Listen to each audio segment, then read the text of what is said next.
Iverina indray ilay hetsika iarahan'ny Madagasikara sy ny Nosy Maorisy hetsika izay mifanandrify indrindra ao anatin'ny fanatsarana ny sehatry ny toe-karena izy ity ary dia ny voalohan'ny volana novambra izao no ifarana izany hetsika izany raha toka ny 7 ny volana oktobra no anombohan'ny hetsika teboka maromaro no hitataratra ao anatin'io hetsika io ary dia tombotsoa maro no antenaina ary andrandraina ho azo ao aoriana ny fahavitana izany.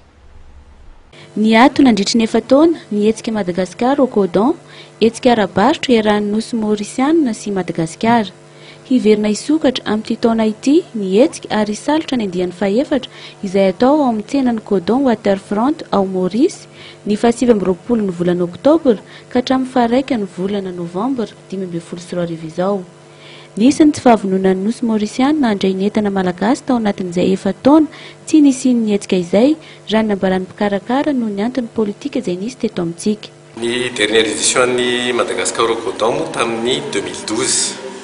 Donc effectivement zany eo amin'ny efataona teo zany tsika zany hoe tsy nanao exercice de promotion export fa tsy nanakana moa zany amin'ireo orinasa madinika salatsalany hoe mandeha mitady toerana zany anaovana an'ireo exportation reo na hoe mandeha salon sy foara zany.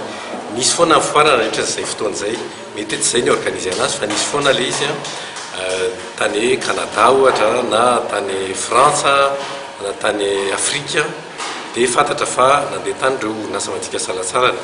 Raha ny anay manokana aloha ny Codon effectivement tsy natao le izy raha tsy izao dia noho ny salany hoe tsy mbola fahavononan'ireo tsena any Maorisy zany andray an'le entana malagasy. Amin'ity zany efa misokatra le izy ary izay fisokafan'izay no salany hoe ararotina zany mba ampitomboana an'le exportation antsika makano sehatra io. Tombony maro no azon'ny mpandraharaha malagasy mandray anjara amin'ity hetsika ara-barotra ity amin'ny fitadiavana lalam-barotra maharitra sy ahafahana mitady lalam-barotra hafa, ahafahana manitatra ny fandranana amin'ny firenena hafa no ity Nosy sy Rahavavy ity manana tambanjotra matanjaka. Ity hetsika ity zany Madagascar au Codon 4e édition. Izay ny antsointsika anazy hetsika anankiray izay ahafahan'i Madagasikara mampiseho ny zava-bitany eo amin'ny sehatra iraisam-pirenena.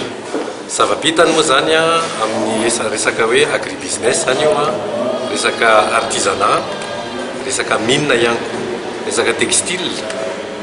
Maorisy dia anisan'ireo tany izay azo atao hoe azo Madagasikara anaovana exportation ary mora koa manao an'izay exportation izay. Maorisy intéressant Maorisy moa zany dia izy koa azo atao hoe plateforme de réexportation.